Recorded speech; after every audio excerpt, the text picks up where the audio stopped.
واخيرا نص دست عمل خدمه الكار سيرفيس.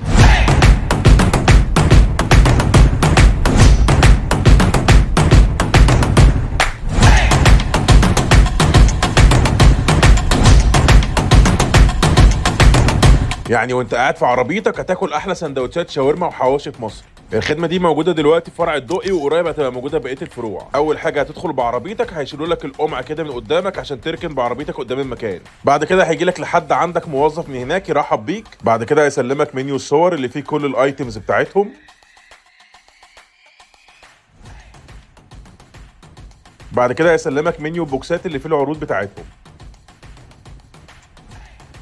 عايز واحد بوكس الفرحه، وعايز ازود عليه 2 كبسوله.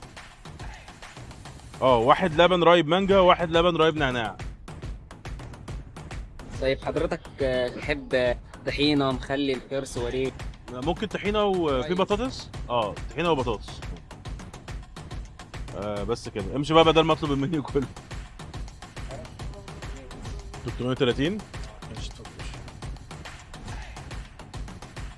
هو ايه ده؟ حضرتك ده رقم الاوردر.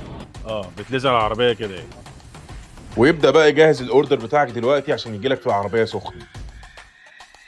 حضرتك ده تعقيم الايد قبل الاكل. تمام، شكرا. حضرتك 10 دقايق بالظبط وهجيب لك الاوردر. تمام، تسلم ايدك حبيبي. وخلال 10 دقايق يكون الاوردر بتاعك جاهز وتاكل بقى احلى سندوتشات شاورما وحواوشي. عايز اقول لك كمان وهو بيسلمك الاوردر هيسلمك كمان معاه فواحه هديه للعربيه. في الاخر خالص بقى بعد ما يسلمك الاوردر هيسالك لو محتاج اي حاجه تانية، بعد كده يرحب بيك الترحيب الاخير.